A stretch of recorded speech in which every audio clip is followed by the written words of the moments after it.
नमस्कार, आप देख रहे हैं एनबी न्यूज़ 24x7 नीलम बौद्ध के साथ। और साथियों, जैसे ही नव वर्ष की शुरुआत हुई, धमपत संघ के लगातार कार्य बढ़ने लगे। हम 1 तारीख को कई कार्यक्रम करके आए, उसके बाद में 2 तारीख को भी कई कैडर हुए और 3 तारीख को बिहार के बक्सर में थे, जहां पर कि धमपत संघ की तरफ से विश्व शांति निवारण स्कूल की स्थापना की गई और राष्ट्रमाता सावित्रीबाई फुले जयंती सेलिब्रेट की। उसी के साथ साथ में आज हम पहुंचे हैं बरवा रत्ती पट्टी गाँव में, जो कि उत्तर प्रदेश में, और यहाँ पर हमें तमाम महिलाएं मिली, यहाँ पर कैडर किया। और आज मैं इनसे जानना चाहूंगी, क्योंकि जिस तरह से हमें पता चला कि ये बाबा साहब के गीतों को गाती हैं, एक मंडली भी बनाई हुई है, तो आज थोड़ा सा जानने का प्रयास करेंगे कि बाबा साहब के जीवन संघर्ष से कितना ये रूबरू है, कितना जानती हैं। आपका नाम क्या है? सरोज। सरोज, क्या करती हैं? कुछ भी नहीं करते हैं मैं। कुछ नहीं करते। थोड़ा सा बाबा साहब के बारे में बताएं, बाबा साहब कौन थे, उन्होंने क्या किया? नहीं बता पाएंगे जी। आप आइए, आपका नाम क्या है? मेरा नाम लालमुनि है। यहीं पर रहते हैं जी, हम बरवे में रहते हैं। जी। जो आपकी पूरी ये मंडली है और भी महिलाएं बहुत सारी, क्या करते हैं आप लोग यहाँ पर? क्या करते हैं, वो बाबा साहब हमको रोटी दिए, कपड़े दिए, मकान दिए, सब कुछ रहने के लिए बाबा साहब ने दिए हैं, तो उन्हीं का नाम लोग गुण गाएंगे। तो कोई थोड़ा सा गीत सुना दे हमारे दर्शकों को, जो भी आप लोग गाते हैं। सन 47 में देशवा आजाद भइले, अलग भइले हिंदू पाकिस्तान जी। सखी जय भीम से बोलो, हिंदू पाकिस्तानवा गांधी लियले हिंदुस्तानवा।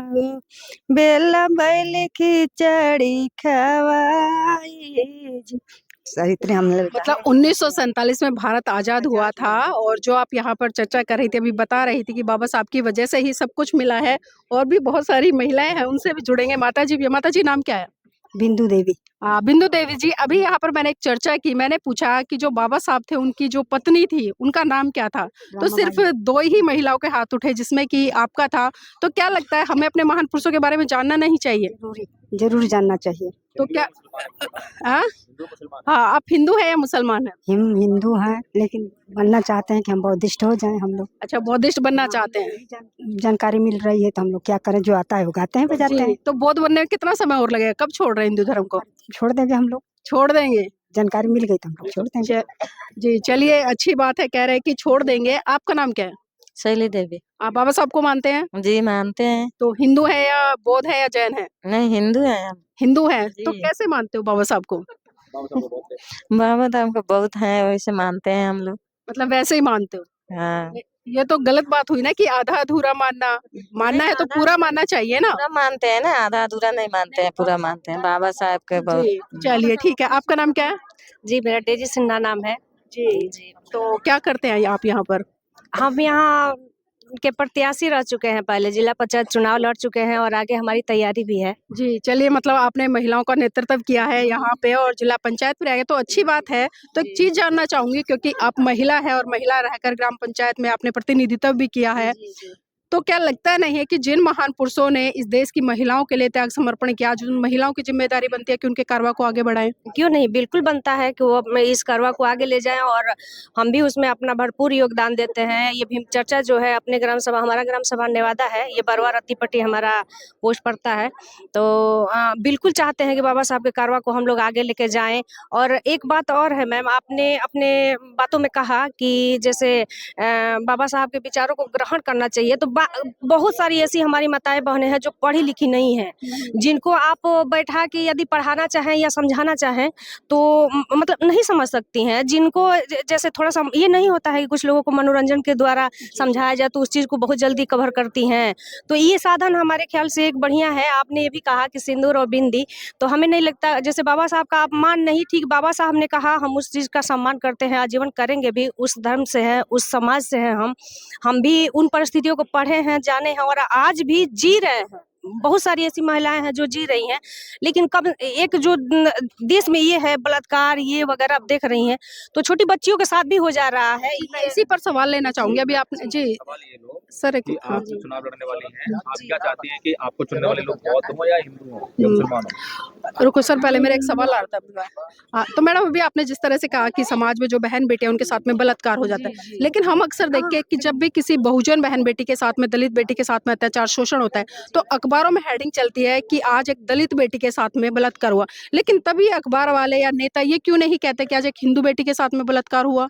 वो लोग नहीं कहेंगे ना, वो लोग सक्षम हैं अपनी आवाज उठाने और लड़ने के लिए। फिर आप लोग क्यों मानते हैं कि नहीं, हाँ, आज भी हम जी नहीं, कहाँ मान रहे हैं, हम मानते नहीं, लेकिन काफी हम कह रहे हैं ना, कभी भी ना समझी है हमारे समाज में, हमारे समाज को आगे ले जाने की आज भी आप जैसे बौद्धिस्टों की जरूरत है। हम आज भी मान रहे हैं, भैया हैं काफी अपने समाज को आगे ले जाने का काम कर रहे हैं, हम लोग भी उनके साथ हैं। अब हम समाज से घर से बाहर निकले हैं तो चाहेंगे कि ये सब रोका जाए। और हम लोगों को शुरू से नीच माना गया है मैडम, इस वजह से वो लोग सोचते हैं कि आज इनकी अगर बहू बेटियों के साथ कुछ गलत करते हैं, पूर्वजों के समाज से ही करते चले आ रहे हैं ये लोग, तो आज भी वही है उनके मन में कि ये लोग दलित समाज से है, ये हमारा कुछ नहीं बिगाड़ सकते हैं। इनके साथ अगर गलत कुछ करते भी हैं तो ये कहाँ तक जाएंगे, ये खुद संगठन इन लोगों में नहीं है। लेकिन बाबा साहब ने तो साफ साफ संदेश दिया था कि जो व्यवस्था आपके ऊपर अत्याचार करे, शोषण करे, उसको आपको एक झटके में छोड़ना चाहिए, लेकिन आज भी हम देख रहे हैं कि हमारी समाज की तमाम बहन बेटियां या लोग हैं वो आज भी वहीं उलझे हुए हैं। ये अज्ञानता की जो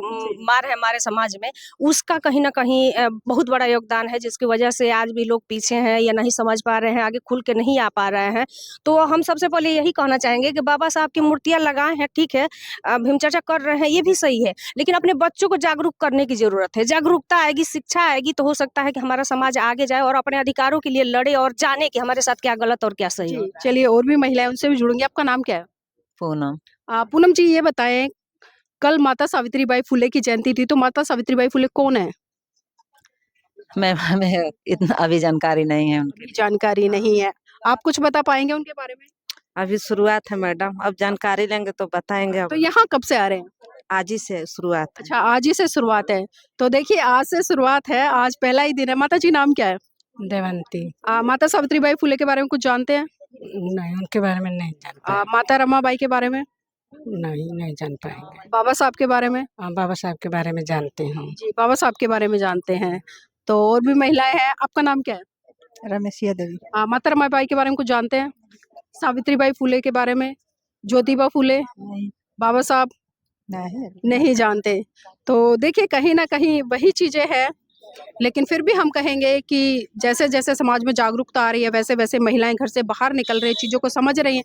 लेकिन ये जो समाज के पढ़े लिखे लोग हैं, उनकी जिम्मेदारी बन जाती है वो कि छोटे छोटे कैडर करें, और जो पढ़ी लिखी महिलाएं हैं उनकी भी ये जिम्मेदारी बनती है कि वो समाज के बीच में जाए और महिलाओं को जागरूक करने का काम करे, क्योंकि खाली गाने बजाने से, इस तरह के से कुछ होने वाला नहीं है। जब तक चर्चाएं नहीं होंगी, खुलकर हम महान पुरुषों के बारे में नहीं बताएंगे, तो इस तरह से क्रांति नहीं आएगी। तो साथ ही मैं चाहूँगी आप इस वीडियो को लाइक करें, शेयर करें और कमेंट के माध्यम से बताएं कि वीडियो आपको कैसा लगा।